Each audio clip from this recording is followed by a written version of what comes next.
Problema kasi ni Bongo, alam nyo, ilang conduit yung pinadala niya sa akin para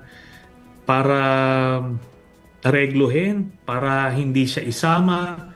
Pero hindi niya ako mabili ng pera niya eh. Di ba? Tapos yung mga sinasabi niya may mga ginawa akong mali. Alam mo, 6 years sila naghalokay sa akin. 30 cases yung final nila sa akin, mga libel cases, mga harassment cases lang. Ni isang corruption case wala sila nakita sa akin. 'Di ba? Ang tanong dito, sana kung magaling lang yung mga reporters na nandoon sa Senado kanina, sana sinabi, "Oh, Mr. Bongo, kung meron kang nakitang mali or illegal na ginawa ni Trillanes, bakit di nyo kinasuhan nung 6 years kayong presidente?"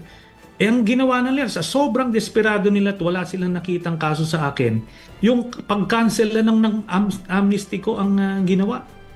Di ho ba?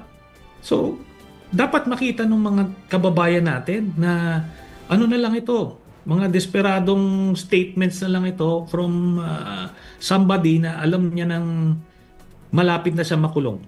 Ganun po yun.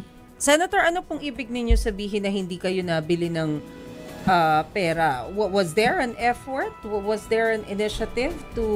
Yan ang tanongin mo sa kanya. Kasi ilang emisaryo pinadala niya sa akin para umatras ako dito. Sabi ko, nako, lalo akong ginaganahan mag-file ng case pag ginaganyan ako.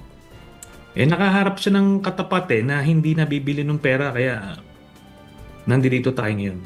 Ganun lang yun. At next time kanyo, sabihin niyo sa kanya, kapag hinihingan siya ng reaction, wag naman niya basahin.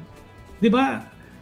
Naman niya basahin, pati yung mga cliche niya, mga quotable quotes, kailangan pang isulat nung staff niya. Ganun po yun.